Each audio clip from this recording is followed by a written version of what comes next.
এফালে গোলাঘাট জিলাৰ অন্তৰ্গত হাতীয়েখোৱাত পথৰ বিধ্বস্ত ৰূপ বোকাময় পথে জ্বলা-কলা খুৱাইছে এখন গাঁৱৰ ৰাইজক নিৰ্বাচন আহিলে প্ৰতিশ্ৰুতি দিয়া জনপ্ৰতিনিধিয়ে পুনৰ পাহৰি যায় ৰাইজৰ দুখ আৰু ৰাইজৰ কাষত যেটো উপস্থিত হৈছিল গৈ আমাৰ সাংবাদিক সম্পক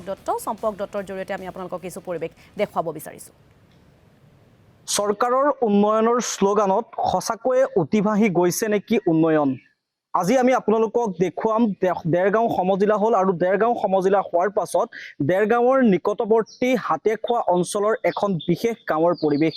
আমি প্ৰথমতে দেখুৱাই লৈছো এটা পথ আৰু এই পথটোৰ প্ৰায় এই অঞ্চলটোত বাস কৰে 100টাতকৈ অধিক পৰিয়ালে আৰু 100টাতকৈ অধিক পৰিয়ালে বাস কৰা এই যদি অঞ্চলটোৰ আজিৰ দিনটোত এই মূল পথটোৰ দুৰৱস্থা চাই আপোনালোকৰো চকু কপালত উঠিব প্ৰকৃততে এনেদৰে উন্নয়ন কৰিছে নেকি চৰকাৰখনে বিভিন্ন ধৰণৰ প্ৰশ্ন আহে আৰু একেটা সময়তে দেৰগাঁৱৰ যিগৰাকী বিধায়ক ভবেন্দ্ৰনাথ ভৰালী সেই ভবেন্দ্ৰনাথ ভৰালীকো বিভিন্ন সময়ত ৰাইজে এই পথটো নিৰ্মাণৰ কাৰণে তেওঁলোকে অভিযোগ দিছে নিৰ্মাণৰ কাৰণে তেওঁলোকে বিভিন্ন ধৰণৰ আবেদন দাখিল কৰিছে তাৰ পাছতো কিন্তু আজিলৈকে এই যিসকল ৰাইজ আপোনালোকে দেখিছে এই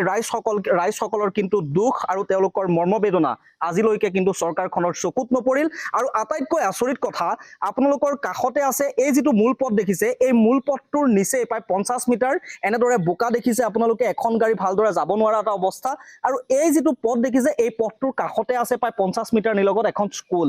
এই বিদ্যালয়খনলৈ শ শ ছাত্ৰ-ছাত্ৰী অহা যোৱা কৰে কেৱল এই 100টা পৰিয়ালৰে ছাত্ৰ-ছাত্ৰী নহয় প্ৰায় নাতি দূৰত থকা বহু কেইখন গাঁও আছে সেই গাঁও কেইখনৰো বহু সংখ্যক ছাত্ৰ-ছাত্ৰী এই বিদ্যালয়খনৰ কাৰণে বিদ্যালয়খনত অধ্যয়ন কৰিবলৈ আহে আৰু তাৰ পাছত এই পথটোৰ দুৰৱস্থা কিন্তু আজিৰ দিনটোত এনেকুৱা বৰ্তমান সময়ত এখন বাইক আহি আছে আমি আপোনালোকক যদি পথটোৰ অৱস্থাটো দেখুৱাও আপোনালোকে দেখিব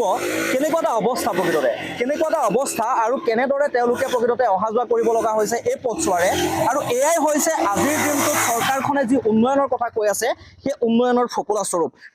প্ৰকৃততে ৰাইজৰ মুখৰ পৰাই জানিবলৈ চেষ্টা কৰিম আপোনালোকে বহুবাৰ আবেদন নিবেদন কৰিছে কিন্তু আজি পৰ্যন্ত এই পথছোৱা হৈ নুঠিল কি কব নহয় আমাৰ যিবাৰ যেতিয়া আহিব ভোট হ'বই আপোনালোকে চিন্তা কৰিব নালাগে ৰাস্তা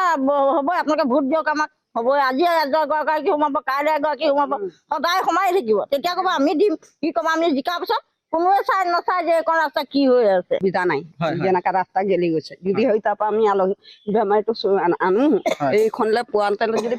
বেমাৰীটো মৰিয়ে যায় তা আমি গাড়ী মানে আমাৰ কি ফাইদা হ'লে ৰাস্তাটোৰ কাৰণে আপোনালোকৰটো এই অসুবিধাখিনি দূৰ কৰাৰ কাৰণে এজন জনপ্ৰতিনিধি আছে যিগৰাকীক আপোনালোকে ভোট দি পেলাই জিকাইছে সেইগৰাকীক আপোনালোকে আবেদন কৰিছে সেই জনপ্ৰতিনিধিজনে আপোনালোকৰ কথাটো আজিলৈকে গুৰুত্ব দিয়া নাই প্ৰকৃততে কি ক'ব তেওঁলোকক কি কোৱা যাবা এই ভোটটো যেতিয়া পাব হয় তেতিয়া কয় যে আমি ৰাস্তা বনাই দিম জিকিলেও বনাই দিম নিজিকিলেও বনাই দিম যেতিয়া সিহঁতি জিকি হৈ যায় তেতিয়া সিহঁতি ৰাস্তাটোলৈ পাহৰি যায় গতিকে আৰু তাহাঁতক কি কোৱা যাব ধৰা মানে দেখাত গমেই পাইছে যে সিহঁতি বনাই দিব নে নিদিয়ে আমাক যে আমাক ঠগি সিহঁতি ভোটটো লয় বুলি এগৰাকী আইতা আহিছে আইতা ওলাই আহিছে প্ৰকৃততে এই পথটোৱে আপোনালোকক